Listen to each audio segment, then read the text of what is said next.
नमस्कार, बहुत स्वागत है आपका इंडिया लीगल में। मैं हूँ राजश्री आपके साथ। और हाल फिलहाल में ही हमने इमरजेंसी यानी आपातकाल की 46वीं बरसी मनाई है।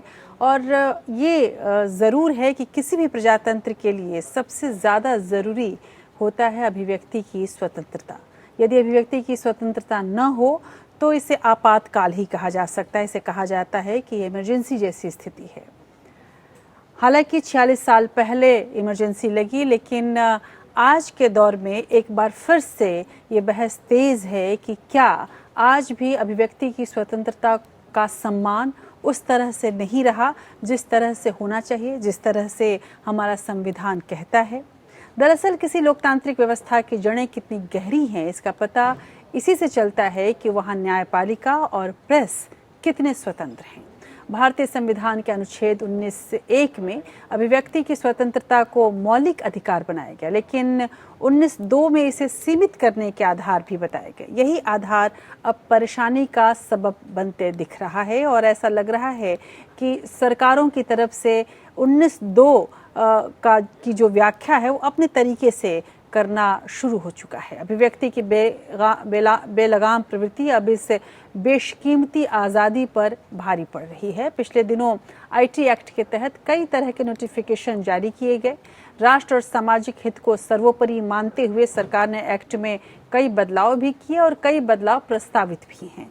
ये तमाम पहल अभिव्यक्ति को कहीं न कहीं प्रभावित कर रहे हैं। जो अभिव्यक्ति की स्वतंत्रता है उस पर कहीं न कहीं लगाम लगते दिख रहा है या फिर लगाम लग सकता है, इसका डर दिख रहा है। हालिया पहल में सोशल मीडिया के बाद अब देश के न्यूज़ पोर्टल भी नई सूचना तकनीक नियमों के जद में आ गए हैं। दरअसल आईटी नियम 2021 के तीसरे हिस्से के तहत डिजिटल न्यूज़ पोर्टल को रेगुलेट करने पर जोर है।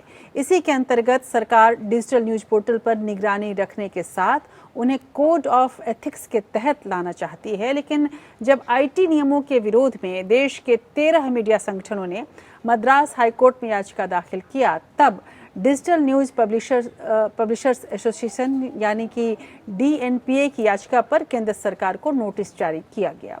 याचिका नए सूचना तकनीक नियमों के संवैधानिक वैधता को चुनौती देती है और उन्हें अभिव्यक्ति की स्वतंत्रता के लिए खतरा कहती है। कोर्ट ने भी ये कहा है कि आशंका ये है कि इस तरह के प्रावधानों के तहत जबरदस्ती की जा सकती है। नए आईटी नियमों को लेकर चिंता जताई जा रही है कि बिना विधायी कार्रवाई की सूचना एवं प्रौद्योगिकी अधिनियम 2000 के दायरे का विस्तार करके डिजिटल समाचार मीडिया को इसके अंतर्गत ला दिया गया है। टेलीविजन कंटेंट पर भी सरकार की नज़र पहले से ही है। केंद्रीय सूचना और प्रसारण मंत्रालय ने केबल टेलीविजन नेटवर्क संशोधन नियम 2021 को अधिसूचित किया है। इसका उद्देश्य नागरिकों के लिए प्रसारित सामग्री के संबंध में शिकायतों को उठाने के लिए एक वैधानिक तंत्र स्थापित करना है। इसके तहत 3 स्तर की निगरानी की व्यवस्था की गई है। अव्वल तो टीवी चैनल स्वतः ही कंटेंट के खिलाफ शिकायत को सुने और सुधारें। अगर यहाँ मामला सुलझता नहीं है तो 40 सदस्यीय कमेटी इस शिकायत को सुनेगी और यहाँ भी कुछ नहीं हुआ तो शिकायत सरकार के द्वारा सुनी जाएगी। यानी कि कल तक जो मीडिया सेल्फ रेगुलेशन का सहारा लेकर अपनी आज़ादी और अस्मिता को बचा रही थी, वो अब सरकार के इंटरवेंशन यानी कि उसकी मध्यस्थता, उसकी दखल पर बेसहारा दिख रही है। जाहिर है कि टीवी न्यूज़ भी सरकार की जद में आ जाएंगे। वहीं फिल्मी दुनिया भी सरकार की नज़रों और इरादों से बच नहीं पाएगी, ऐसा भी लगने लगा है। जानकारों का ये मानना है कि यदि सिनेमेटोग्राफ एक्ट 1952 के संशोधन के लिए सरकार ने जो ड्राफ्ट सामने रखा है उसे मान लिया गया, उसे लागू कर दिया गया, तो केंद्र सरकार को सीबीएफसी द्वारा दिए गए सर्टिफिकेट को दोबारा परीक्षण के आदेश देने की शक्ति मिल जाएगी। मतलब ये है कि अगर सरकार को ये पता चला कि किसी फिल्म में सेक्शन 5B यानी कि principle for guidance in certifying films का उल्लंघन हुआ है तो सरकार सीबीएफसी को फिल्म का सर्टिफिकेशन रद्द करने का या बदलाव करने का आदेश दे सकेगी। केंद्र सरकार के पास फिलहाल सीबीएफसी के फैसले को पलटने की अनुमति नहीं है। बिल ने चिंता को जन्म दे दिया है, इसमें कोई शक नहीं। यह फिल्म मेकर्स के कंटेंट बनाने और जनता के कंटेंट देखने की आज़ादी को भी बाधित कर सकता है। इस साल के शुरू में जब फिल्म सर्टिफिकेशन एपेलेट ट्रिब्यूनल यानी कि FCAT को ख़त्म किया गया, तभी ये साफ हो गया था कि आने वाले समय में फिल्म निर्माताओं पर शिकंजा कसा जाएगा। सवाल ये है कि क्या मौजूदा व्यवस्था में कंटेंट का सेंसरशिप रोज़मर्रा की ज़िंदगी का चलन बन जाएगा? इन हालातों में अगर वेबसाइट, न्यूज़, टीवी न्यूज़ और फिल्मों की सेंसरशिप को एक मुश्त देखें तो ऐसा लगता है कि संविधान से मिले अभिव्यक्ति की आज़ादी कानूनी दांवपेच में कैद हो जाएंगे और इनके कैद होने की संभावनाएं इतनी ज़्यादा हैं कि शायद ये डर आम हो चला है कि अभिव्यक्ति की स्वतंत्रता जो इस देश में है उस पर कहीं न कहीं रोक या लगाम लगेगी। क्या वाकई ऐसा है? आगे बढ़ने से पहले हम फिल्म सेंसरशिप पर सुप्रीम कोर्ट का क्या स्टैंड रहा है उस पर ये रिपोर्ट देखते हैं और उसके बाद हमारे साथ हमारा वरिष्ठ पैनल जुड़ेगा। इस पैनल से हम ये समझने की कोशिश करेंगे कि सरकार की ये कोशिशें आखिर किस ओर हमें ले जाएंगी। क्या हम एक स्वस्थ प्रजातंत्र की ओर बढ़ रहे हैं जहां हमारी तमाम संवैधानिक शक्तियां, जो हमारे तमाम संवैधानिक अधिकार हैं, उनकी रक्षा हो रही है, या फिर क्या हम एक ऐसे समाज में आ गए हैं जहां पर अभिव्यक्ति की स्वतंत्रता के नाम पर हम कुछ भी करने लगे हैं? इसलिए बड़ा ज़रूरी है कि आज़ादी तो हो, स्वतंत्रता तो हो, लेकिन कुछ तो अवरोध हो, कुछ तो रिस्ट्रिक्शंस हो। इसलिए सरकार को ये एक बहुत बड़ा कारण या बहुत बड़ा एक तरह से कहा जाए पृष्ठभूमि मिल गई है जहां पर वो इस तरह के नियम लागू करवा सकती है। समझने की कोशिश करेंगे और अदालत का रुख भी इस पर क्या रहेगा ये भी देखेंगे, कानून क्या कहता है ये भी समझेंगे। लेकिन सबसे पहले आप ये रिपोर्ट देखिए और इस रिपोर्ट के जरिए हम ये आपको बताना चाहते हैं कि अदालतों की का नज़रिया कैसा रहा है, विशेषकर अभिव्यक्ति की स्वतंत्रता या फिल्म के संदर्भ में।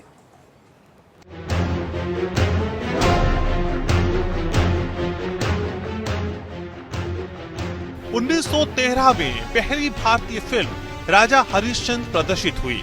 इसके बाद शुरुआती 5 सालों तक फिल्मों पर कोई सेंसरशिप नहीं लगाई गई। 1918 में पहला सिनेमेटोग्राफ एक्ट बना जिसके तहत कोई भी फिल्म रिलीज होने से पहले सर्टिफाइड कराना जरूरी हो गया। तब से लेकर अब तक फिल्मों में कला की अभिव्यक्ति और सेंसर के नियम कानून में तकरार हमेशा से रही है।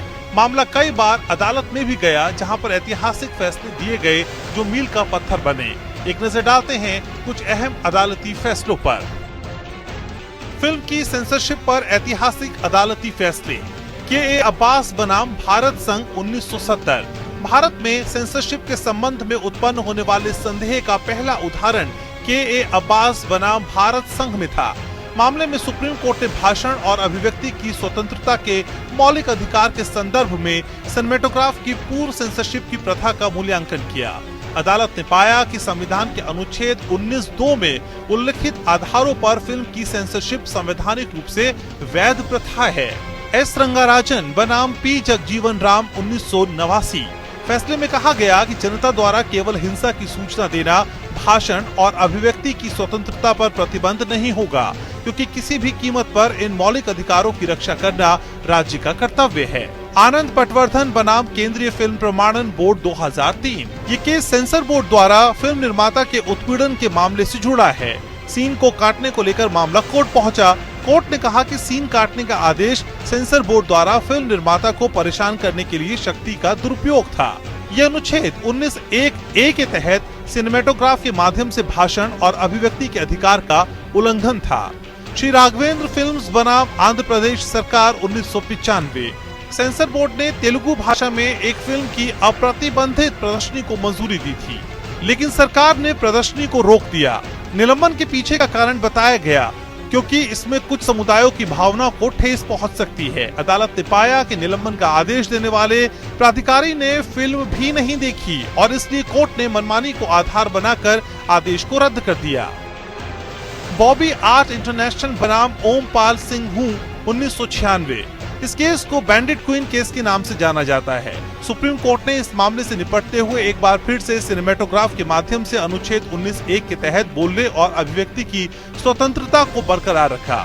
सुप्रीम कोर्ट ने कहा कि किसी फिल्म को केवल इसलिए प्रतिबंधित नहीं किया जा सकता क्योंकि सामग्री अश्लील, अभद्र या अनैतिक है। जाहिर है फिल्मों में अभिव्यक्ति की आजादी के लिए देश की सर्वोच्च अदालत के फैसले सुरक्षा कवच हैं। सवाल ये है कि क्या सेंसरशिप पर सरकारी पकड़ मजबूत करके इस आजादी पर बंदिश लगाई जा रही है। Bureau report. तो अभिव्यक्ति की स्वतंत्रता की ज़रूरत क्या है इस देश में, ये कहने की ज़रूरत नहीं है, लेकिन आज इस बहस में हम समझने की कोशिश ज़रूर करेंगे कि सरकार की इन कोशिशों से क्या मायने निकाले जाएं और ऐसे में हमारे कानून क्या कहते हैं, हमारा संविधान क्या कहता है और किस तरह की स्थिति की ओर हम आगे बढ़ रहे हैं। इस पूरी बहस को मैं 2 हिस्सों में बांटूंगी। एक पहला हिस्सा होगा जहां पर हम फिल्म और जो न्यूज़ चैनल्स पे जिस तरह से चीज़ें लगाई गई हैं उस पर बात करेंगे, और दूसरे हिस्से में हम सोशल मीडिया और वहाँ पर जो वेबसाइट्स हैं, चैनल्स हैं या डिजिटल प्लेटफॉर्म पे जो चीज़ें चलेंगी उस पर जो IT एक्ट के तहत नए नियम लगाए गए हैं उस पर बात करेंगे। सबसे पहले मैं अपने मेहमानों से आपको रूबरू करा दूं। हमारे साथ PK मल्होत्रा, पूर्व सचिव कानून मंत्रालय के जुड़ रहे हैं। बहुत बहुत शुक्रिया सर आपका मेरे साथ जुड़ने के लिए। NK सिंह, वरिष्ठ पत्रकार हमारे साथ जुड़ रहे हैं, जो कि अभिव्यक्ति की स्वतंत्रता के एक मुखर वकील कहे जा सकते हैं।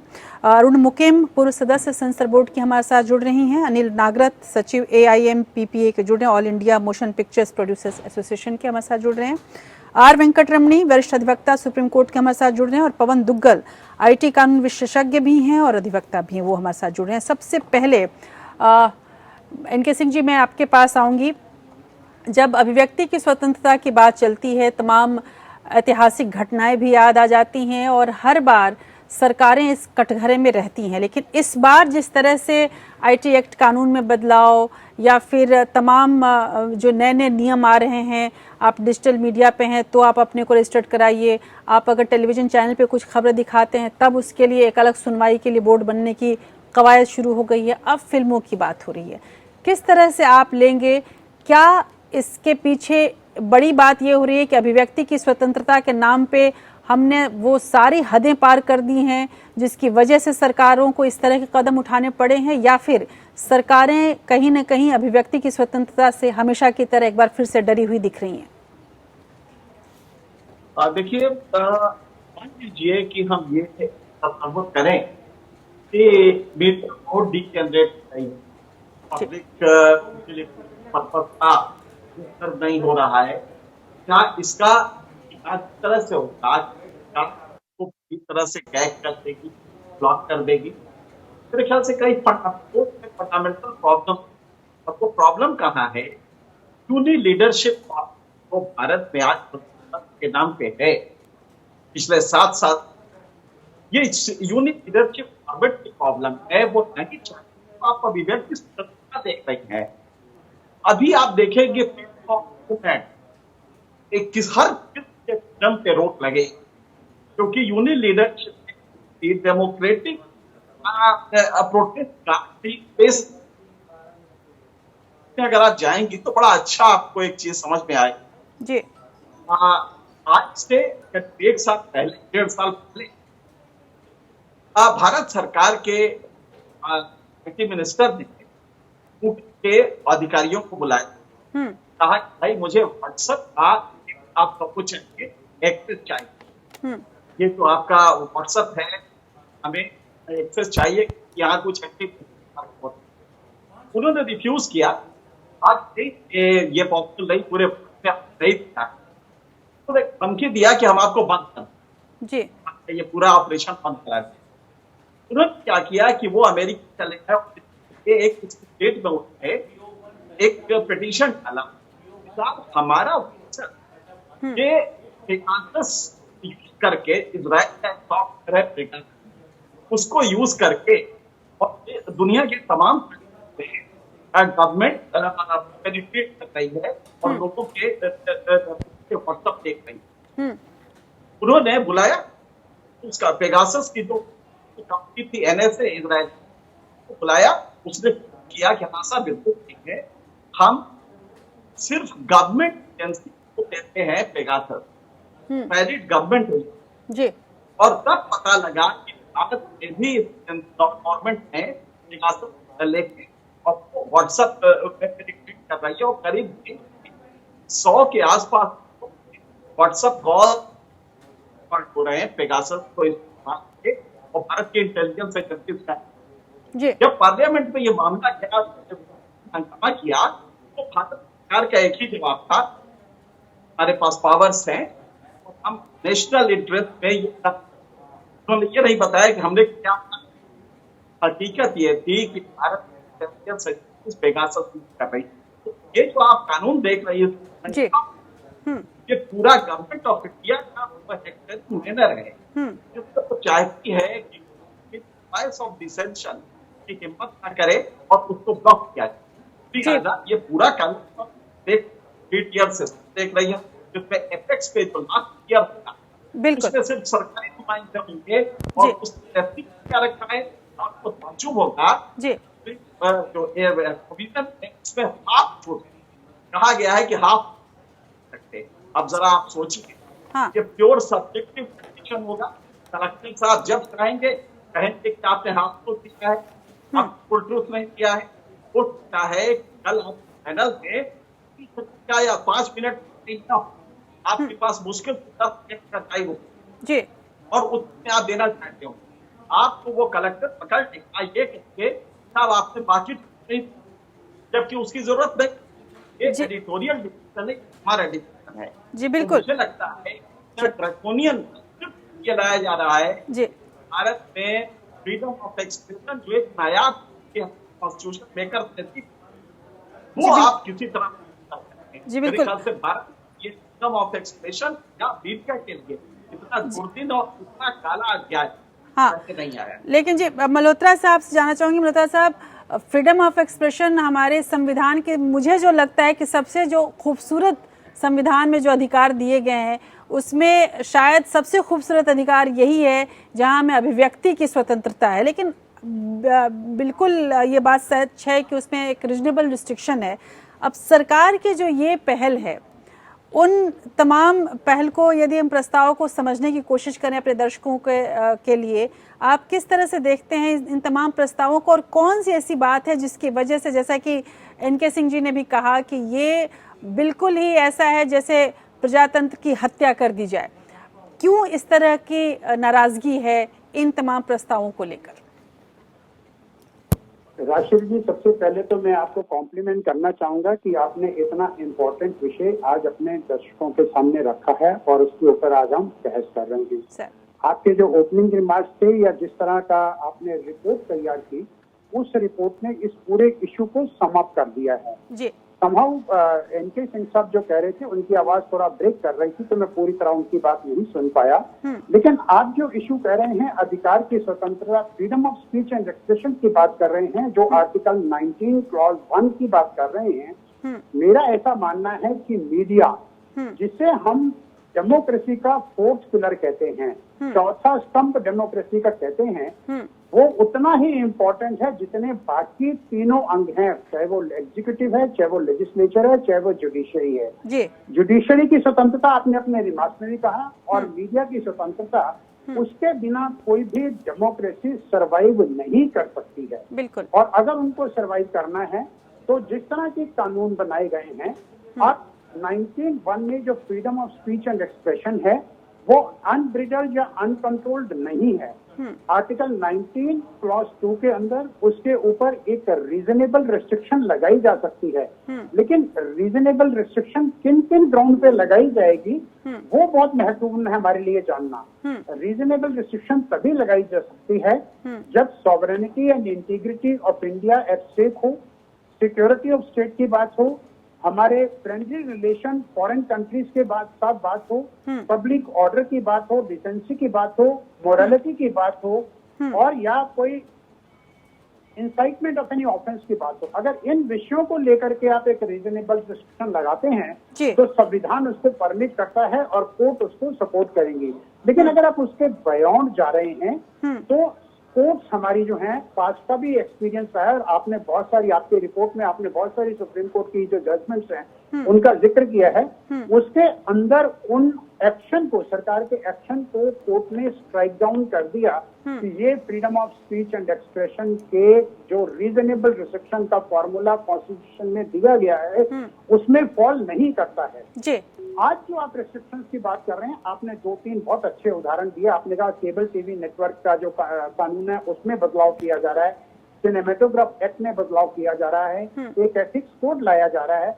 मैं समझता हूँ उसके पीछे कोई ना कोई बैकग्राउंड जरूर है, लेकिन क्या उस बैकग्राउंड के यूज करते हुए सरकार अपनी जो लक्ष्मण रेखा है रीजनेबल रिस्ट्रिक्शन की, क्या उसको भी पार कर रही है? जी। सवाल इसका उठता है। जी। सवाल ये उठता है बिल्कुल। सिनेमेटोग्राफ एक्ट में जिस तरह की इन्होंने अमेंडमेंट की और जो एपेलेट ट्राइब्यूनल था उसको एबॉलिश किया और ये कहा कि उससे फाइनल डिसीजन सरकार लेगी, मैं समझता हूँ ये एक रिट्रोगेट स्टेप है और प्रोबेबली इसको किसी भी आधार पर संवैधानिक रूप से ठीक नहीं ठहराया जाएगा, ऐसा मेरा मानना है। जी बिल्कुल। लेकिन जब आप जैसा आप एथिक्स कोड की बात करते हैं, एथिक्स कोड को लगाने की जो आवश्यकता है शायद उसके पैरामीटर्स और नॉर्म्स कुछ डिफरेंट रहे, क्योंकि कुछ एक सोशल मीडिया प्लेटफॉर्म इसकी आवश्यकता इसको मिसयूज कर रहे थे, तो शायद सरकार को आगे आके एथिक्स कोड बनाना पड़ा। ऐसा नहीं है कि सिनेमेटोग्राफी एक्ट का लिए या एथिकल कोड बनाने के लिए, एथिक्स कोड बनाने के लिए विचार विमर्श नहीं हुआ। विचार विमर्श हुआ, लेकिन उस विचार विमर्श के बाद में जो विचार विमर्श में सामने बातें आई, उन बातों को कितना ध्यान में रख के सरकार ने ये कानून या रूल्स बनाए हैं, वो विचार का विषय है और उसके ऊपर ऑलरेडी सुप्रीम कोर्ट में पेटिशन पेंडिंग है, हाई कोर्ट में पेटिशन पेंडिंग है। देखते हैं कोर्ट्स का क्या व्यू आता है उनके। बिल्कुल, लेकिन यहाँ पर जो डर है सबसे ज्यादा, मेरी बात हो रही थी तमाम निर्माता निर्देशकों से, सबसे ज्यादा डर शायद फिल्म फ्रेटर्निटी के अंदर ही है, क्योंकि सबसे पहला शिकार यही होंगे, क्योंकि यहाँ पर जो विषय अलग, कई बार विषय कई तरह के होते हैं और हर विषय पर मुझे लग रहा है कि फिल्म बनाई जा सकती है और अगर अच्छे प्लॉट्स मिलते हो तो। नागराज साहब, आप सरकार के उस नई पहल को कैसे देखते हैं जहाँ सेंसरशिप की अंतिम कमान एक तरह से सरकार ने अपने हाथ में रख ली है? क्या आपको लगता है कि निर्माता जो हैं वो अपने दायित्व को सही तरीके से नहीं निभा रहे हैं और इस तरह से जो निर्माता निर्देशक है उनकी जो एक कलात्मक अभिव्यक्ति है, आप खबर को और फिल्म को, शायद दो अलग अलग चीज़ें हैं, खबर में तो फिर भी बहुत सारी चीज़ों के लिए आप कल्पना की उड़ान नहीं ले सकते, लेकिन फिल्में कल्पना की उड़ान पर भी चलती हैं। आपको ऐसा लगता है कि अब इस तरह के जो नए अगर एक्ट आ जाते हैं और इसमें परिवर्तन हो जाता है तो जो कलात्मक अभिव्यक्ति है उस पर अंकुश लगा देगी सरकार? मैडम, एक बात हमें समझनी होगी कि मुझे ये लग रहा है कि गवर्नमेंट ये सोचती है कि वो सारा पैसा इन्वेस्ट कर रही है, फिल्म इंडस्ट्री है, सारा कंटेंट वो डिक्टेट करेगी। जैसे आज आपकी न्यूज है तो न्यूज के अंदर तो you still have what is happening, you have base. एक प्रोड्यूसर जो फिल्म बनाता है वो एक कहानी बनाता है, जो कहानी किसी घटना का चित्रण है जहाँ कुछ हुआ है, कुछ लोग इन्वॉल्व हैं और उनके साथ में, और वो घटना अगर इंटरेस्टिंग होगी तो लोग टिकट खरीदेंगे और सिनेमा देखने आएंगे। आज ओटीटी प्लेटफॉर्म हो या न्यूज हो या मीडिया हो, उनको तो फ्री ऑडियंस मिल रही है या सब्सक्रिप्शन पेड। फिल्म वाले इज द ओनली बिजनेस जो हमें हर दिन 6 से 8 बार टिकट बेचने पड़ते हैं लोगों को अपनी फिल्म देखने के लिए। और अगर हम फिल्म जय राम जी और जय सीताराम जी और हर चीज के ऊपर ही बनाएंगे, हर चीज में अच्छा ही दिखाएंगे, तो पिक्चर देखने कौन आएगा भाई? नहीं, आजकल रामायण भी बहस में है, रामायण में भी सीता का कैरेक्टर बहस में आ गया है कि आखिर सीता को किसको लिया जाए। जी नहीं, वो तो सही है। जो मैं आपको कहना चाह रहा हूँ वो ये है कि फिल्म हमें न सिर्फ बनाना है, बना के अपने घर में नहीं रखना है, हमको वो ऑडियंस को अवेलेबल कराना है। गवर्नमेंट अभी एक ऐसे ट्रैक पे चली है कि हर चीज हमारे हिसाब से, जो चीज मल्होत्रा साहब ने बताई कि इन ये चीजों का ध्यान रखना है, पड़ोसी देश से खतरा नहीं होना चाहिए, सिक्योरिटी होनी चाहिए, डिफेमेशन नहीं होना चाहिए, contempt of court, insight of, आप किसी भी चीज को इस दायरे में ला सकते हैं। सिक्योरिटी, अगर हम इंडिया पे अटैक नहीं दिखाएंगे तो बचाएंगे किसको? पाकिस्तान को। आप समझ रही हैं कि कहानी इंटरेस्टिंग होगी, अच्छी होगी, तभी लोग टिकट खरीदेंगे, तभी बिजनेस होगा। ये तो फिल्म लाइन को बंद करने की तैयारी है कि हमें नहीं, आपको तो वही बनाना है। और कोई भी इंसान, आज आप जानते हैं कोई भी चीज होती है तो राहुल गांधी उसको अपोज कर रहे हैं, मोदी जी के साथी वो कर, हर चीज पे ऑब्जेक्शन है। और अगर गवर्नमेंट को कोई ऑब्जेक्शन आ जाए तो फिल्म का सर्टिफिकेशन भी कैंसिल कर देगी। This is the most ridiculous law and thing that I have ever heard of. जी प्रीति, अब अरुणा जी, यहाँ पर सेंसर बोर्ड पर बड़ा सवाल उठ रहा है कि सेंसर बोर्ड ने इस तरह की फिल्मों को भी पास किया जो एक तरह से हमारे समाज के लिए ठीक नहीं थी और वो एक बड़ी वजह बनी जिसके बाद हम इस तरह के एक्ट में परिवर्तन देखने की ओर आगे बढ़ रहे हैं। आपको लगता है कि सेंसर बोर्ड ने अपना भरोसा खो दिया और इसलिए सेंसर के फैसले में सरकारी हस्तक्षेप की जरूरत आ पड़ी है? बोर्ड इसलिए बनाया गया था कि हमारे संविधान में कहा गया है कि जब आपको जब आपको फ्रीडम मिलती है तो आपको रिस्पॉन्सिबिलिटीज भी दी जाती है। अगर फ्रीडम है आपके पास देखने की, बोलने की, सुनने की, सब चीजों की, तो आपके पास कहीं ना कहीं रिस्पॉन्सिबिलिटी भी है कि आपको क्या आपको देखना है, क्या नहीं दिखाना, ये सब चीजें। इसके लिए जो हमारे संविधान ने जब सेंसर बोर्ड की संरचना करी तो उसके अंदर लॉज बनाए गए और लॉज में बताया गया हम ये दिखा सकते हैं, ये नहीं दिखा सकते, यहाँ कट लगेगा, यहाँ नहीं लगेगा। तो जहाँ तक ये नागराज जी कह रहे थे, मैं बिल्कुल सहमत हूँ कि अगर ये सिर्फ राम ही राम दिखाते रहेंगे, रावण नहीं दिखाएंगे, तो वो रामायण कैसे बनेगी? रामायण नहीं होगी तो लोग पढ़ेंगे क्या, सुनेंगे क्या, देखेंगे क्या?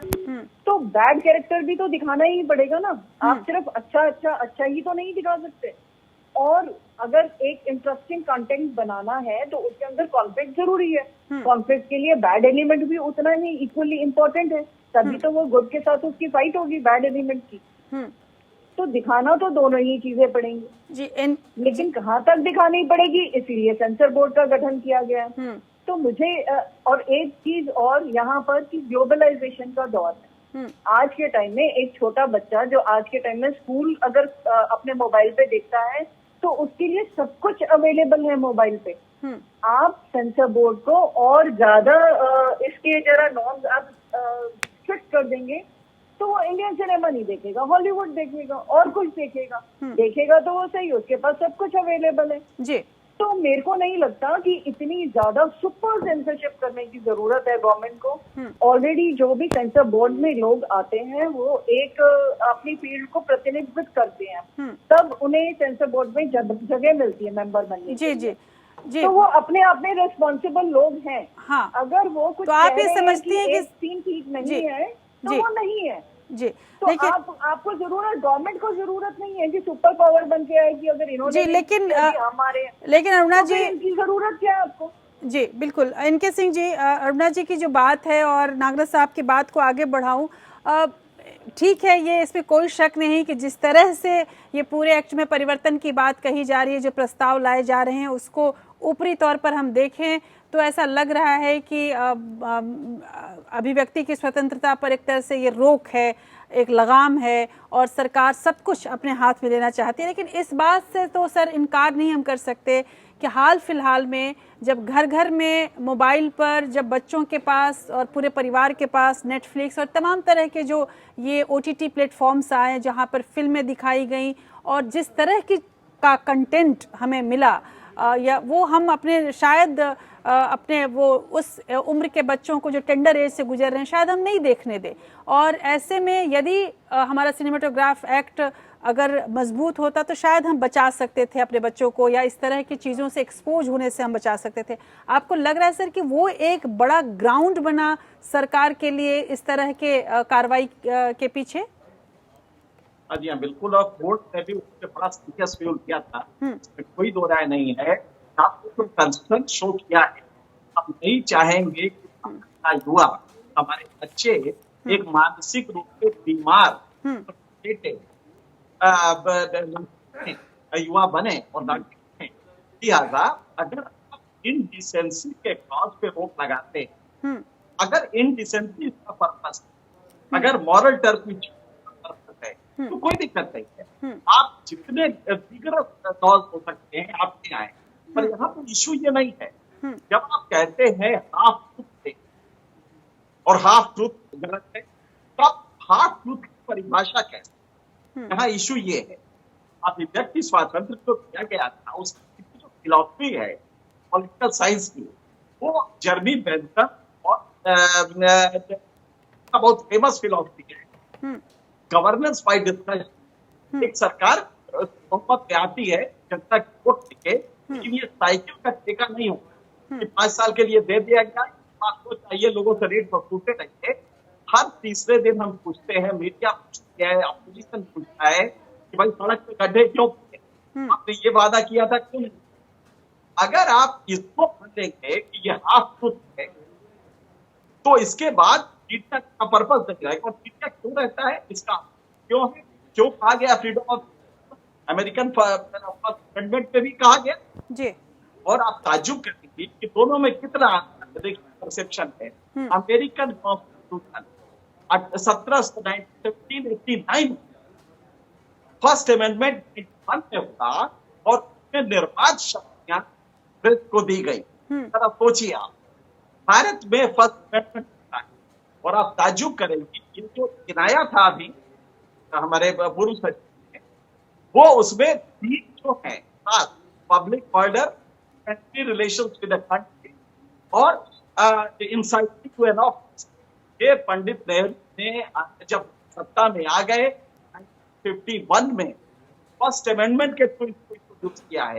ये ओरिजिनल टेक्स्ट नहीं जी। तो हमारी सत्ता जो भी रही है वो हमेशा प्रेस फ्रीडम के खिलाफ रही है। अपना राज्य इस तरफ सोचिए, तकाजा तो ये था जब डेमोक्रेसी समय के साथ लिबरल हो, मैच्योर हो। आज 70 साल में हमें 36 कानून है मीडिया के खिलाफ। जी बिल्कुल, आपको मालूम होगा, बिल्कुल आप कानून जानती हैं। इस समय हमारे पास इस कानून है जो हमें कहीं से पकड़ के कॉलर और जेल में डाल सकते हैं। जी।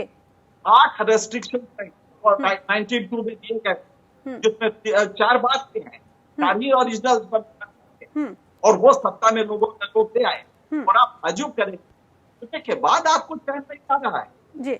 ये सारे जो आईटी के फंक्शन आप कह रहे हैं ये ऑलरेडी प्रोवाइडेड है, लेकिन आपको एक दहशत क्रिएट करना है जी। और वो प्योर दहशत की वजह से आप सिर्फ ये चाहते हैं कि प्लेटफॉर्म वजह क्या है, टॉप जो बड़ी मीडिया हाउस है वो तो बिक चुकी है, वो तो सत्ता के हाथ का खिलौना बन गया जी। अब लो कॉस्ट जो टेलीविजन चैनल है, अब लो कॉस्ट जो सोशल मीडिया है, ये प्लेटफॉर्म उन पर भी कंट्रोल लगाया जाए। लेकिन जी जी नागरथ साहब से भी जानना चाहूंगी कि जैसा एनके सिंह जी ने कहा, नागरथ साहब, कि मीडिया में तो इस तरह की जो चीज़ें चल रही हैं और बहुत दिनों से, और शायद मुझे लगता है कि कोई भी सरकार हाल फिलहाल में नहीं आई या लंबे समय से नहीं आई, आज़ादी के बाद से ही शायद नहीं आई, जिसको मीडिया की आज़ादी या अभिव्यक्ति की आज़ादी वाकई बहुत पसंद हो। अगर ऐसा होता तो इस देश में आपातकाल नहीं लगा होता। बहरहाल फिल्मों की यदि हम बात करें, अगर एक बीच का रास्ता निकालना हो, जैसा कि सरकार ने कहा कि जैसा मैंने उदाहरण दिया कि OTT का एक बहाना लिया गया, पायरेसी का बहाना लिया गया, यदि हम फिल्मों की बात करें और एक बीच का रास्ता निकालने की बात करें और इन दोनों कारणों की बात करें, तो आप किस तरह का बदलाव चाहते हैं सिनेमाटोग्राफी एक्ट में, जिसकी वजह से दोनों के लिए एक संतुलित स्थिति बनी रहे? जो चिंता है आम लोगों की भी कि OTT के बहाने हम हर तरह के मसाले देख रहे हैं जो हमें नहीं चाहिए, और साथ ही फिल्म वालों की भी चिंता होती है, वो सब कुछ उन चिंताओं को दूर किया जा सके। मैडम, मैंने आपसे बार बार आपसे सुना कि पिछले 3-4 महीनों में, साल में, 2 साल में बहुत ज्यादा ऐसे केसेस हुए हैं। मुझे तो फिल्मों के कोई याद नहीं आते। फिल्में चीजों पे बेस्ड हैं जिन पे आज भी दुनिया भर में हर सीन पे आप हंसाने की कोशिश करो तो भी नागालैंड नहीं तो आपका कहीं आप पे केस हो जाएगा। और सेंसर बोर्ड जो आपका है, दे आपका अपना काम करने के बाद सेंसर बोर्ड इफेक्टिवली काम करता है और film is the only place जहाँ पे रिस्ट्रिक्शन है कि एडल्ट पिक्चर देखेगा कि बच्चा पिक्चर देखेगा। आज टेलीविजन पे तो कुछ नहीं, आप बोलते हैं कंटेंट कंट्रोल करो। आज एज फार एज मीडिया, जो OTT मीडिया बोलते हैं, उन्होंने पब्लिशर को रिस्पॉन्सिबल ठहराया है और पब्लिशर को पहले ग्रीवियंस सेटलमेंट सिस्टम करना पड़ेगा, जिसके बाद उसकी सेल्फ रेगुलेटरी बॉडी होगी, जो कि वो self regulatory body will be an association like probably IMPA, जो कि एक चेयरमैन होगा, पूरी कमेटी। हर कंप्लेंट, आज आपको पता है हिंदुस्तान में आप कुछ भी बोलो, कंप्लेंट हर बात पे आपके पास आ जाएगी। जी जी। अगर आप बोलोगे कि आपको कोई काम करना है तो कोई कंप्लेंट नहीं आएगी। तो आज गवर्नमेंट ने भी ये जो अपने हाथ में पकड़ा है पावर कि हम किसी भी पिक्चर का दिया हुआ ड्यू प्रोसेस के थ्रू आया है, CBFC ने उसको, और CBFC ऑलरेडी अपने कड़क नियम रखती है जो चीज गलत हो। लेकिन आप एक चीज देखिए कि अगर एक चीज करेक्ट है आपके लिए, दूसरे के लिए वो रॉन्ग है। जी।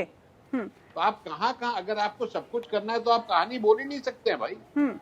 आज कंटेंट वालों के ऊपर भी बहुत प्रॉब्लम है जी, बिल्कुल। आप उनको बोले, क्योंकि वहां भी गवर्नमेंट कंट्रोल आ गया अल्टीमेटली जी, आपने पॉलिटिशियंस के खिलाफ दिखाया, किसी के खिलाफ दिखाया, हाँ। तो they are all going to jump up you and shoot you with the gun, because जी, बिल्कुल। वो भी उनकी सेल्फ रेगुलेशन बॉडी के बाद जी, जो अगर फिर किसी को कंप्लेंट है, क्योंकि करोड़ों की कंप्लेंट होंगी जी, वो गवर्नमेंट के पास जाएंगी, तो ये गवर्नमेंट के पास ये मैकेनिज्म ही नहीं है सॉल्व करने का। जी, जी, बिल्कुल। और शायद इसी वजह से ये शक के जो सुइयां हैं वो लगातार सरकार की तरफ घूमी हुई हैं और लोग इस बात पे यकीन भी कर रहे हैं। और जैसे कि हमारे एक्सपर्ट्स भी बता रहे हैं कि ये जो कदम है वो सरकार का जो ये कदम है, इसे बहुत साफ नज़रों से नहीं देखा जा सकता और इसके पीछे की पृष्ठभूमि हम बहस कर रहे हैं। आज अभिव्यक्ति की स्वतंत्रता से क्या सरकार डर गई है, इसलिए तमाम तरह के जो कानून हैं, चाहे वो सिनेमेटोग्राफी एक्ट हो या फिर अन्य कानून, सब में बदलाव करने की सोच रही है। हमारे साथ हमारे तमाम मेहमान जुड़े हुए हैं। हमारे साथ पी के मल्होत्रा साहब जुड़े हैं, हमारे साथ एन के सिंह वरिष्ठ पत्रकार जुड़े हुए हैं, हमारे साथ आर वेंकटरमणी वरिष्ठ अधिवक्ता जुड़े हुए हैं और पवन दुग्गल साहब IT कानून विशेषज्ञ और अधिवक्ता जुड़े हुए हैं। मल्होत्रा जी, आपके पास आऊँगी। और जैसा कि हमने देखा अपने पहले भाग में, फिल्मों को लेकर जिस तरह का डर है, सेंसरशिप से जुड़े हुए तमाम अधिकारी भी थे, तमाम लोग भी थे, और एक ये डर है कि निर्माता निर्देशकों की जो अभिव्यक्ति की स्वतंत्रता है, जो कल्पना की उड़ान है, उस पर ये रोक है। हम वही डर हम तमाम पत्रकारों के अंदर भी अब आ गया है। पहले हम खुलकर बोलते थे, खुलकर शिकायतें कर सकते थे, अपनी आवाज़ बुलंद कर सकते थे। इसमें कोई शक नहीं कि आजकल जो मीडिया बदला है उसमें कई तरह से अभिव्यक्ति की स्वतंत्रता का दुरुपयोग भी हुआ है, लेकिन उसके बावजूद टीवी न्यूज़ और न्यूज़ पोर्टल पर जो सरकार की पहल है, क्या आप समझते हैं कि इसके पीछे कोई ऐसी मंशा है जो सरकार साफ नहीं कर रही है, लेकिन कहीं ना कहीं कोशिश तो यही है कि मीडिया जिसकी ताकत इतनी ज़्यादा है, उस ताकत को सरकार अपने हाथ में रखे, अपने कंट्रोल में रखे? राजश्री जी, हमें एक बात समझनी होगी, ताली कभी एक हाथ से नहीं बजती जी।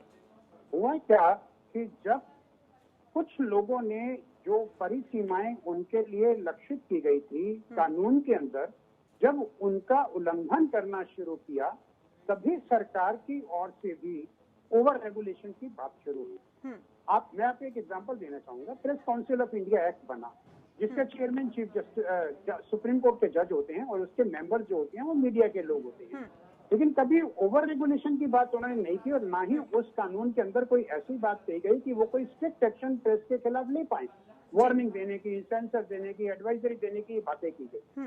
इसी तरह जब IT का कानून बना गया या केबल ऑपरेटर्स का कानून भी शुरू में बनाया गया, तो उसमें भी इस तरह के स्ट्रिक्ट प्रावधान नहीं रखे गए। लेकिन जब कुछ लोगों ने अपनी सीमाओं का उल्लंघन करना शुरू किया, तो सरकार को भी इस चीज की आवश्यकता महसूस हुई कि कुछ एक एरिया ऐसे हैं जिसमें हमें अच्छी तरह से रेगुलेट करने की जरूरत है, ताकि जो हमने फ्रीडम ऑफ प्रेस दिया हुआ है, स्वतंत्रता का अधिकार जो लोगों को दिया हुआ है, उसका मिसयूज नहीं हो। क्योंकि हर अधिकार के साथ एक ड्यूटी भी है।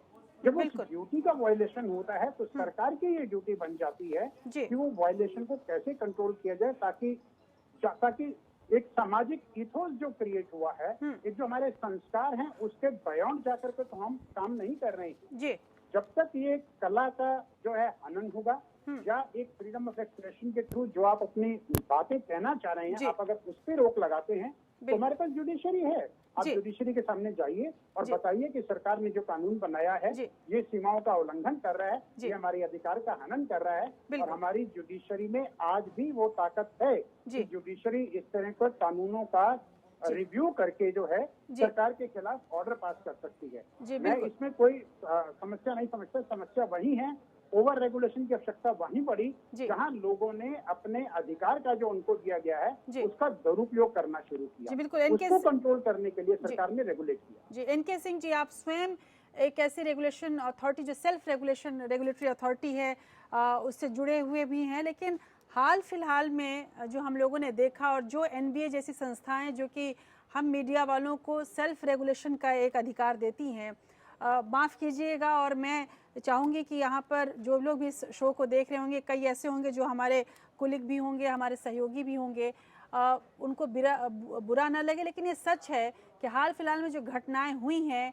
उसमें कुछ यूं ही हुआ है कि जानकी वल्लभ शास्त्री की कविता मुझे याद आती है कि कुपथ कुपथ रथ दौड़ाता, पथ निर्देशक वह है, लाज लजाती जिसकी कृति से धृत उपदेशक वह है।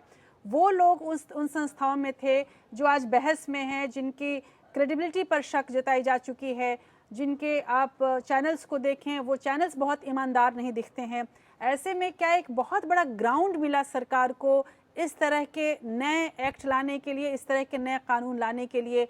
जो सेल्फ रेगुलेटरी अथॉरिटीज़ हैं उनकी विश्वसनीयता कम हो गई हैं, इस वजह से सरकार ने एक तरह से एक पतली गली को एक चौड़ी सड़क में बदल दिया। जी, शेक्सपियर का टीजर एक है, आपने पढ़ा भी होगा, उसमें कहा है the problem Brutus is not with our stars, it is with us that we are understanding. Problem उस सरकार या उसकी नहीं है, हम लोग गाँव में हैं, हम लोग। दरअसल भारत में कानून मीडिया में बना, मेरा ब्रेन चाइल्ड था, और याद है 2007 में लगातार हम सारे लोगों के जितने भी बड़े एडिटर थे हमारे ऑफिस में बैठे, और हम लोगों ने एक फैसला लिया, सेल्फ रेगुलेशन हम करेंगे। ब्रॉडकास्ट एडिटर, न्यूज ब्रॉडकास्टर से मेरा जो कंसेप्ट सेल्फ रेगुलेशन का वो बड़ा था। It is only in this country, it is only in India, peer pressure. हमारे कोलीग राजश्री जी ने कल फोन से कहा, सिंह साहब ये आपके यहाँ जो चल रहा है ये कंटेंट बहुत ही घटिया है और के पैरामीटर्स के, हम इमीडिएटली क्योंकि हम समय राजश्री जी ने हमारी हमें टोका है। ब्रिटेन में ये फेल हो गया, कैंपे पे शुरू हुआ और एक साल भी नहीं, लेकिन मेरा तसव्वुर ये था, फिलॉसफी थी इसके पीछे, वो in India that because Indian society primary society, और चूंकि प्राइमरी हम राजश्री जी को जानते हैं, जी को जानते हैं, आप भी मेरे, तो ये माना जाता है वर्क करेगा। लेकिन आज हम कह सकते हैं मैं अपने जीवन में फेल हो गया, असफल रहा, भारत में फेल। और वजह क्या थी? अंडरलिंग्स थे। तो शेक्सपियर ने कहा था अंडरलिंग्स, वाकई हम लोग बौने भौतिक घटिया। नतीजा ये हुआ कि सेल्फ रेगुलेशन आज ये हालत है। प्रधानमंत्री, आपका सोचिए,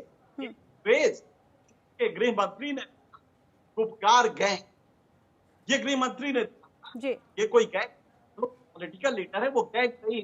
आज आप ताज्जुब देखिए, हमारा हर रिपोर्ट, हमारा हर एंकर चैनल का उपकार के शब्द का इस्तेमाल करता है। हम इतने मेंटली बैंकरप्ट गए, इंटेलेक्चुअली क्रिपल्ड हो गए हैं कि हम ने क्या हम उसको प्रॉपर ट्रूथ बना देते। बिल्कुल सेल्फ रेगुलेशन नहीं जी। राजश्री जी, मेरे जीवन का ये समर्पण और आपका भी होगा।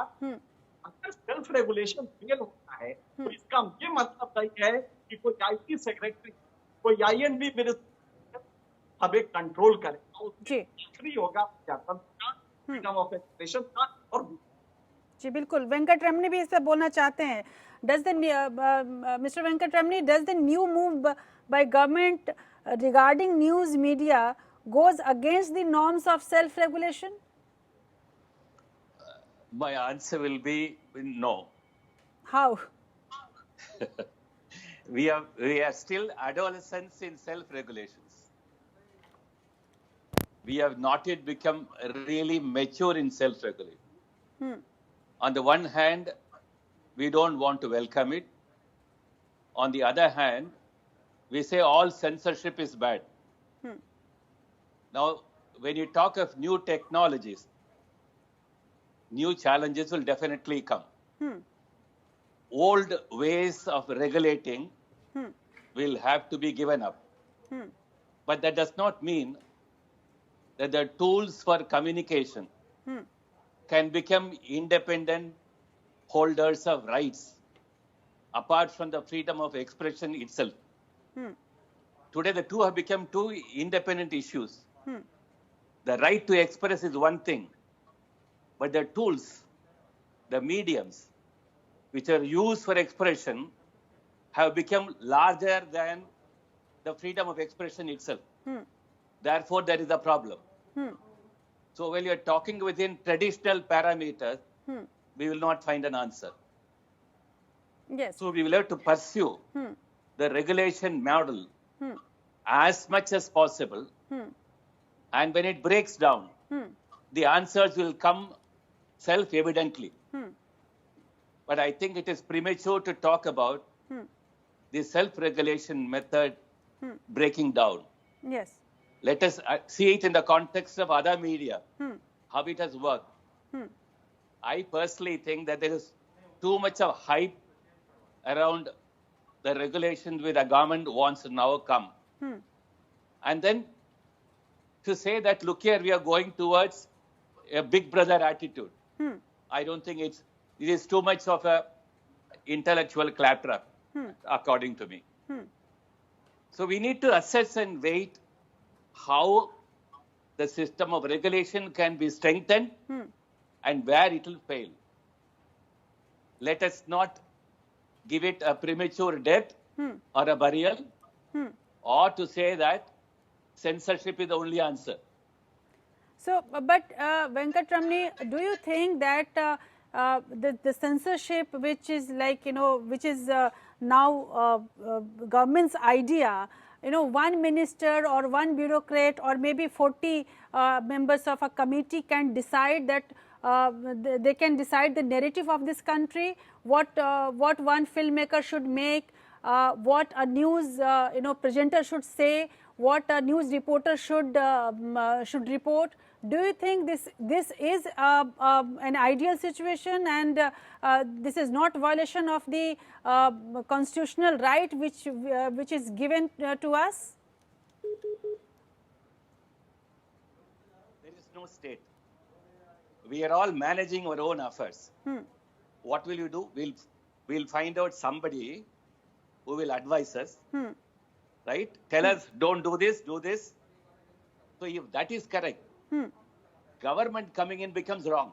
Now, there is a recent study in Sweden where a majority of people say that the digital media does not respect people's right to privacy. There's a new study in Sweden. Yes. Now, Sweden is not like India, but if that is the position there, so therefore, let us not compare government versus a private, private citizens. So let us give up a government entity altogether. Yes. Let us all rule ourselves. Self-regulation. Yes. I mean, where does it take us? Therefore, when it comes to any regulation, economic, political, social, there is some governmental entity which has to be designated. Question is, will this government entity be the last and final say? And if it is not, then there is no problem at all. Okay. And after all, Constitution does not say that the last say is for the government. The court is the final arbiter. Yes.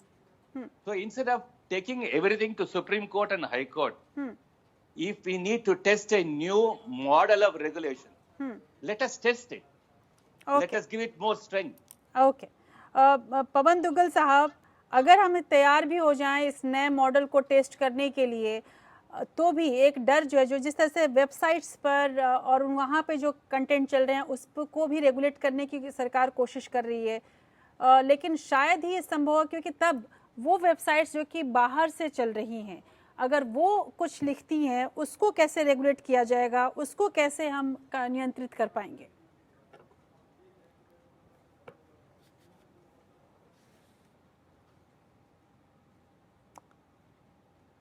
जी, एक बार मुझे लग रहा है कोई तकनीकी खराबी है पवन साहब, आपकी आवाज़ मुझ तक नहीं पहुंच पा रही है। एक क्विक रिएक्शन मैं मल्होत्रा जी से ले लूं इस पर, जैसा कि रमनी साहब ने कहा है, आपको मल्होत्रा जी आप किस तरह से इस पूरे बहस को आप देख रहे हैं? ये जाहिर सी बात है कि सरकार बीच में कितनी भी आ जाए, फाइनल अथॉरिटी हमारे पास है, अदालत की का दरवाजा है, ऐसे में आखिर सरकार आ भी रही है तो गलत क्या है? नहीं, लेकिन मैं इस बात से सहमत नहीं हूँ कि सरकार बीच में आना जरूरी है। अगर आप रेगुलेशंस ठीक बना रहे हैं और वो संवैधानिक पैरामीटर्स के ऊपर ठीक उतरते हैं तो कोर्ट के पास जाने की जरूरत ही नहीं पड़ेगी। लोग कोर्ट के पास इसीलिए जा रहे हैं कि उनको लगता है कि उनको जो अधिकार संविधान के द्वारा दिए गए हैं उसमें जो सरकार एक रीजनेबल रिस्ट्रिक्शन लगा सकती है, सरकार उसके बियॉन्ड जाकर के रिस्ट्रिक्शन लगा रही है, इसलिए लोग कोर्ट का दरवाजा खटखटा रहे हैं। जी बिल्कुल। हमें, मैंने जैसा कि पहले भी कहा कि ओवर रेगुलेशन को हमें रोकना है। जहाँ तक सरकार इसको रेगुलेट करती है उसमें कोई दुविधा नहीं है, क्योंकि अगर सेल्फ रेगुलेशन कोई अथॉरिटी नहीं करती है तो सरकार को ये पूरा अधिकार है कि सरकार इस बात को इंश्योर करे कि किसी दूसरे व्यक्ति के फंडामेंटल राइट का हनन नहीं हो रहा है। जी बिल्कुल, ये बैलेंस बनाना सरकार का ही काम है। जी बिल्कुल, तो लेकिन मैं ये लेकिन जैसा एनके सिंह जी ने कहा कि एक कम से कम मीडिया के लिए जहां पर परिपक्व लोग आते रहे हैं अभी तक, उनके लिए सेल्फ रेगुलेशन की जो स्थिति थी वो शायद ज़्यादा अच्छी रहती, या फिल्म वाले जो कि एक आज़ाद ख्याल नहीं रहेगा तो शायद अच्छी फिल्में भी हम लोग को देखने को नहीं मिलती। वक्त से आगे तमाम फिल्में हमने देखी हैं, उनके लिए भी कहीं ना कहीं सेल्फ रेगुलेशन ही सबसे मुफीद था। लेकिन एनके सिंह जी, आपको लगता है कि वाकई हम, जैसा आपने भी माना कि आप अपनी परिकल्पना को धरती पर, ज़मीन पर लाने में एक तरह से फेल हो गए, वाकई हम सेल्फ रेगुलेशन कर पाए, अभी ऐसी परिपक्वता हमारे अंदर नहीं आई है? देखिए, एक चीज है, ये बहुत बड़ा एक है, media freedom of education product है, ये कोई छोटा मोटा नहीं। इससे सरकारें आती हैं, सरकारें आपको करती हैं, रास्ता बदलती हैं।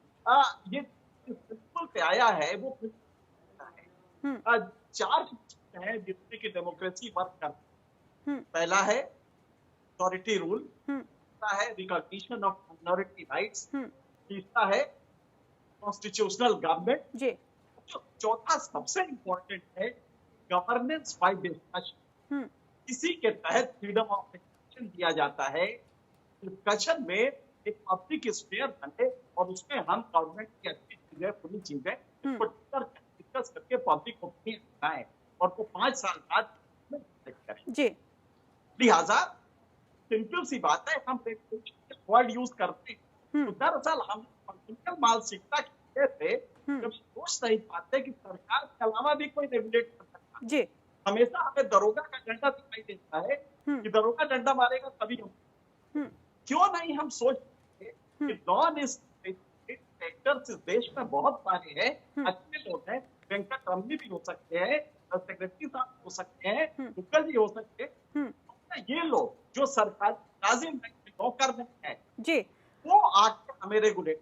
बिल्कुल, यहीं पर यही सवाल मैं पवन दुग्गल साहब के पास ले जाना चाहूंगी। पवन दुग्गल साहब, जब ये बात आई है सेल्फ रेगुलेशन को हटाकर गवर्नमेंट की तरफ से एक रेगुलेटरी अथॉरिटी बनाई जाए, तो टीवी न्यूज कंटेंट की निगरानी के लिए सरकार ने एक नया उपाय निकाला कि 40 सदस्यों की टीम बनाई जाएगी। आपको लगता है कि ये सेल्फ सफिशिएंट होगा? और यदि ये 40 सदस्यीय टीम बनेगी तो वो इनका चयन कैसे होगा?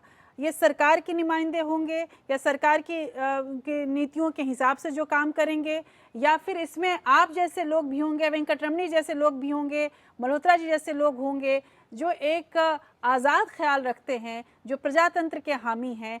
क्या इसकी रूपरेखा आप कैसे देखते हैं? देखिए, फिलहाल तो बारिश के बादल मंडरा रहे हैं और ये बारिश के बादल स्टेट कंट्रोल का एक स्वरूप ले रहे हैं। अभी स्वतंत्र भारत के इतिहास में हमने कभी नहीं देखा कि मीडिया को इस तरीके से रेगुलेट करने का प्रयास किया गया है, और जो इंफॉर्मेशन टेक्नोलॉजी रूल्स 2021 का रास्ता जो लिया गया है वो कहीं ना कहीं भारत के सूचना प्रौद्योगिकी कानून के उद्देश्यों और उनके जो प्रावधानों का उल्लंघन करता है। देखिए, आईटी एक्ट केवल कंप्यूटर सिस्टम्स या इलेक्ट्रॉनिक कॉमर्स या इलेक्ट्रॉनिक फॉर्मेट को रेगुलेट करने के लिए बनाया गया था। आईटी एक्ट ने कभी नहीं कहा था कि साहब हम मीडिया को रेगुलेट करेंगे, हम OTT प्लेटफॉर्म्स को, ऑनलाइन क्यूरेटेड कंटेंट को रेगुलेट करेंगे। वहां आपने इन तमाम सारी श्रेणियों को इंटरमीडियरी की श्रेणी में लाकर ये साबित कर दिखाया कि साहब हम आपको रेगुलेट करेंगे।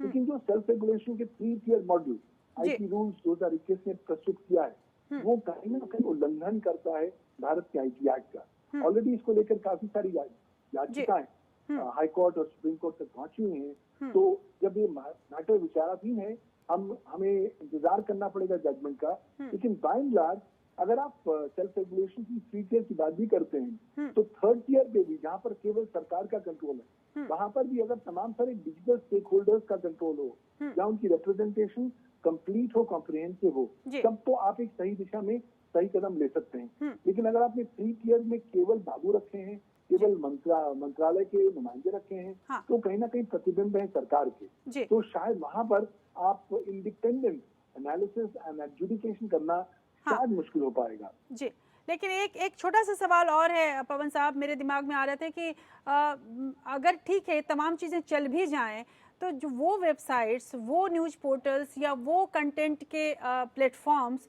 जो बाहर से आ रहे हैं, चाहे वो लंदन से बन के आ रहे हैं, किसी भी और देश से आ रहे हैं, उनको कैसे कंट्रोल करेगी सरकार? यदि वहाँ पे कुछ ऐसा लिखा पढ़ा जाता है जो कि सरकार के जो तमाम नियम हैं उसमें वो मुफीद नहीं होता, उनको कैसे कंट्रोल करेगी? क्या वो भी कंट्रोल के जद में आएंगे? देखिए, वो कंट्रोल के जद में बिल्कुल नहीं आएंगे। उसका कारण ये है कि वो भारत के बाहर स्थित हैं, उनके सर्वर्स भारत के बाहर हैं। हालांकि टेक्निकली देखा जाए तो सेक्शन 1 और सेक्शन 75 भारत के सूचना प्रौद्योगिकी कानून सरकार को एक्स्ट्रा टेरिटोरियल जुरिस्डिक्शन प्रदान करता है, जो कहता है कि चाहे आप भारत में हो या ना हो, अगर आपकी डिजिटल सेवाएं भारत में विद्यमान कंप्यूटर्स या मोबाइल फोन्स पर उपलब्ध होती हैं, तब आप इस कानून के अधीन हो जाते हैं। लेकिन पिछले 21 सालों का इतिहास हमें बताता है कि हम इस एक्स्ट्रा टेरिटोरियल जुरिस्डिक्शन को इफेक्टिवली इन्फोर्स नहीं कर पाए। तो आज की तारीख में भी शायद इन्फोर्स करना मुश्किल होगा। लेकिन हाँ, सरकार कह सकती है कि अगर आपने भारत से धंधा करना है और आप चाहते हैं कि आपकी डिजिटल सेवाएं भारत में विद्यमान कंप्यूटर्स या मोबाइल फोन्स पर उपलब्ध हो, तब तो आप उसको कंप्लाई करें। नहीं तो रूल 7 IT रूल्स 2021 केंद्रीय सरकार को एक विशेष प्रकार की पावर देता है। वो पावर देता है कि वो फौजदारी मुकदमे दर्ज कर सकती हैं इन कंपनियों के बरखिलाफ, और उनको न केवल टॉप मैनेजमेंट को अरेस्ट कर सकती हैं, साथ ही साथ सजाएं भी दे सकती है। तो ये पहली बार जो क्रिमिनल लाइबिलिटी का कलर आया है, ये गेम को बदलने वाला एक कलर है। और शायद इसके डर की वजह से बहुत सारी कंपनियां शायद इस IT रूल्स को कंप्लाई करना शुरू कर देंगी।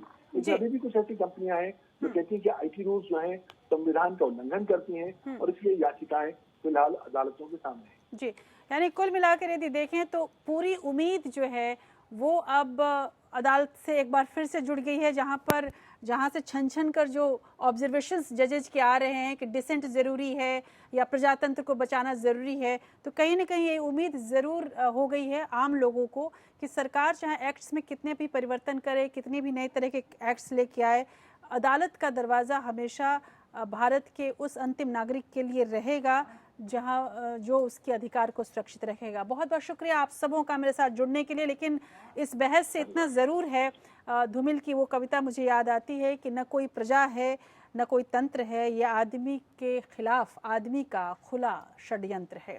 जिस तरह की स्थिति बनी हुई है अभी, जिस तरह का अविश्वास का माहौल बना हुआ है सरकार के बीच, मीडिया कर्मियों के बीच, फिल्म कर्मियों के बीच या तमाम संस्थानों के बीच, उससे इतना ज़रूर लग रहा है कि सरकार किसी भी बहाने से परिवर्तन करने के नाम पर या फिर उसी संस्था को बचाने के नाम पर इन तमाम एक्ट्स में परिवर्तन तो कर रही है, लेकिन उन संस्थाओं का विश्वास नहीं जीत पाई है।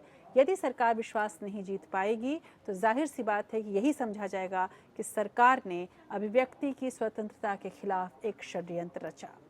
इसके पहले कि देर हो और अदालतों तक ये मामला जाए और अदालतों से हमें जो न्याय हमेशा मिलता आया है वो एक बार फिर से मिले, ज़रूरी है कि सरकार ही इस बात पर ध्यान दे और अपने आप को सुधार ले, तो शायद प्रजातंत्र के तमाम स्तंभ एक दूसरे से मिलकर, एक दूसरे के साथ जुड़कर उस स्वस्थ प्रजातंत्र की खूबसूरती को बनाए रखेंगे जो पूरे विश्व में सम्मानित माना जाता है। आज इंडिया लीगल में बस इतना ही। अगले हफ्ते फिर आपके सामने आऊंगी एक नई बहस के साथ। तब तक देखते रहिए आप। नमस्कार।